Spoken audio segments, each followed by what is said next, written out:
Alright everyone, welcome to step number 15। আর step number 15টা খুবই ইন্টারেস্টিং হতে যাচ্ছে, কজ আপনি যদি একজন আইটির স্টুডেন্ট হয়ে থাকেন অথবা কম্পিউটার রিলেটেড যদি কোনো আপনার প্রোগ্রাম থেকে থাকে, অবশ্যই আপনার একটা ল্যাপটপের প্রয়োজন। আর অস্ট্রেলিয়াতে আসার পর উইদিন 1 মান্থ চেষ্টা করবেন একটা ল্যাপটপ কিনে নেওয়ার জন্য।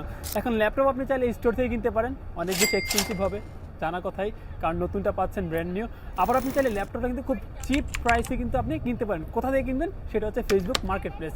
কোনো কিছু কেনার আগে আপনি চেষ্টা করবেন ফেসবুক মার্কেট প্লেসে একটু ঘোরাঘুরি করার জন্য, কারণ সেম জিনিসটা হয়তো বা সেকেন্ড হ্যান্ড হতে পারে, বাট এটার প্রাইসটা কিন্তু খুবই লো হবে। সো এই জিনিসটা কিন্তু অবশ্যই করবেন।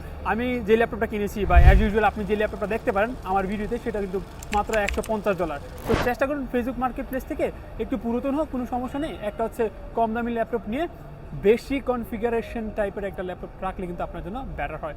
সো স্টেপ নাম্বার 15 হচ্ছে আপনি অবশ্যই একটা ল্যাপটপ কিনে নেবেন, সেটা হচ্ছে ফেসবুক মার্কেট প্লেস। তাহলে কিন্তু আপনি অনেকগুলো টাকা সেভ করতে পারবেন। Alright, that's all for today and thank you very much for watching this video. And দেখা হচ্ছে স্টেপ নাম্বার 16-এ। Till then take care, bye bye, আসসালামু আলাইকুম।